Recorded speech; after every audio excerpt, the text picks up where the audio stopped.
Hey guys, hey Art of Couple Therapy. It's Margaret here. And what I've done is I've made this quick video to show you what I mean when I say you must solve the root cause of a couple's conflict. So what I'd love to do is have you leave some feedback or a comment below this video and let me know what you think. So we all know conflict is normal. Everybody has it. Every couple experiences conflict, right? It's called being married, what I say. Anyway, the couples who come to see us do not know how to manage conflict. And instead of feeling normal, it feels dangerous. Because they don't feel safe and they feel in danger, this activates their attachment system.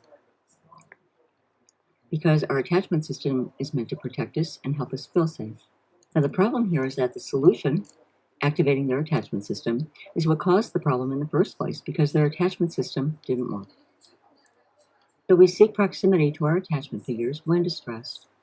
Now, if they are responsive and we are comforted, we feel safe and then develop positive beliefs of ourselves and others. Now, this is attachment security.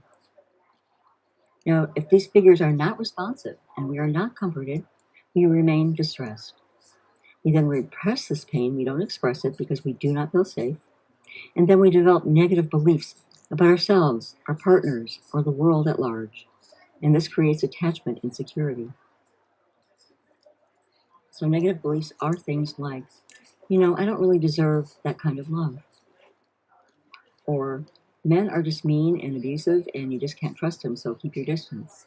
So the beliefs that have protected us and that explain why people hurt us, and either we blame ourselves, we blame others, whatever it is, but we do not ever actually resolve the problem. So the most important part of therapy, in my mind, is that we need to focus on these negative beliefs. They're very powerful. And they protect us from harm instead of a couple knowing how to use each other or use a relationship for protection.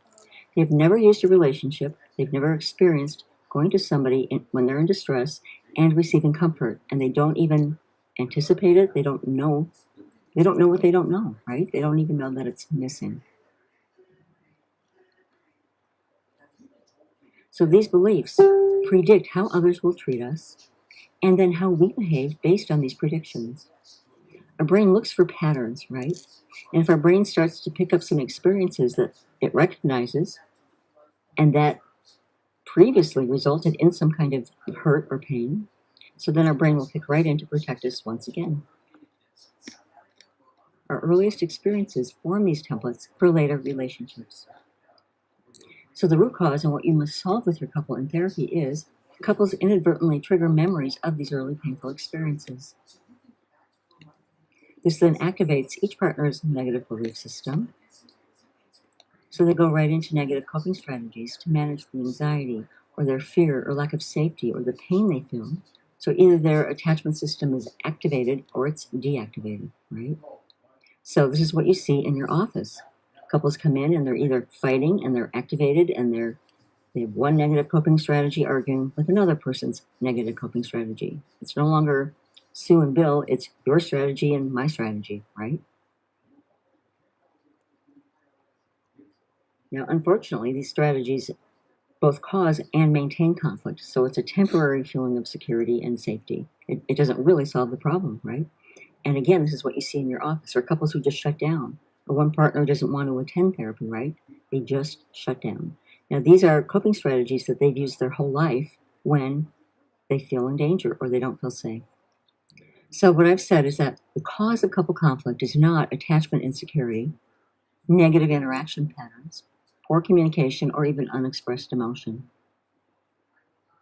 Now, these may lead to conflict, or maybe they're the result of conflict, but they're not the cause of conflict.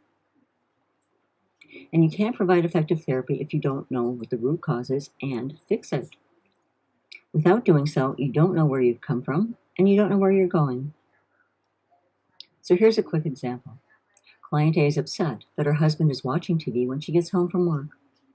She feels resentful and cannot contain it. She argues with him and says, you know what, you just never help me. You don't care, and, I've had it. So when her husband's watching TV, this triggers painful childhood memories related to neglect or abandonment. She then anticipates rejection, and argues with them to cover her painful feelings. So you can see her trigger, her internal working model is negative, and her coping strategy is to activate, is to argue. None of these things help them solve any problems in their marriage. Can you see how defining the root cause informs our goals? So it's important to help them understand how these memories are triggered, or what they anticipate and how negative they can be. Or that when they argue, yes, it feels like they need to argue and they can't stop in the moment, but it actually doesn't work. So, attachment insecurity, negative interactions, poor communication, or unexpressed emotion, they're problems that couples experience, right? And they lead to conflict. But again, they're not the root cause of a couple's conflict. The root cause is due to early trauma that is repeated. And that's what you need to target in therapy. So, how do you figure out the root cause, right? Which painful experience, negative belief, or coping strategy, past or present, do you focus on? Fine tuning the root cause is a process that takes time. Partners are a prime target for projection. Any close relationship evokes feelings from earlier connections and can trigger a defensive reaction.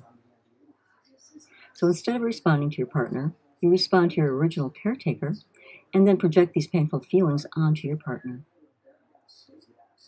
Formulation of the root cause. You must form a positive therapeutic alliance. Now, this is not just an emotional connection with your couple, but a shared purpose where you work together to understand what in the heck is happening. It's something that you and your couple develop together that transcends what either of you can figure out alone. Now, if your couple could find it on their own, they wouldn't need therapy. And this is how you ultimately provide the most value for your couple is you help them find a piece that they're unaware of. And now they can try something new. Together, between the three of you, you must find agreement on what happened and what the problem is, or you don't have a therapeutic alliance and you should not begin therapy. If between the three of you cannot agree on what the problem is, how are you ever going to solve it, right? It's important then to dig deep and drill down deeper and deeper and deeper until all three of you find this place where you understand what's going on. Now you have a template for diagnosing the root cause of their conflict, and hopefully this can serve as a roadmap for your therapy sessions. Okay, well, there you go. I hope this has been helpful, and I'll talk to you later.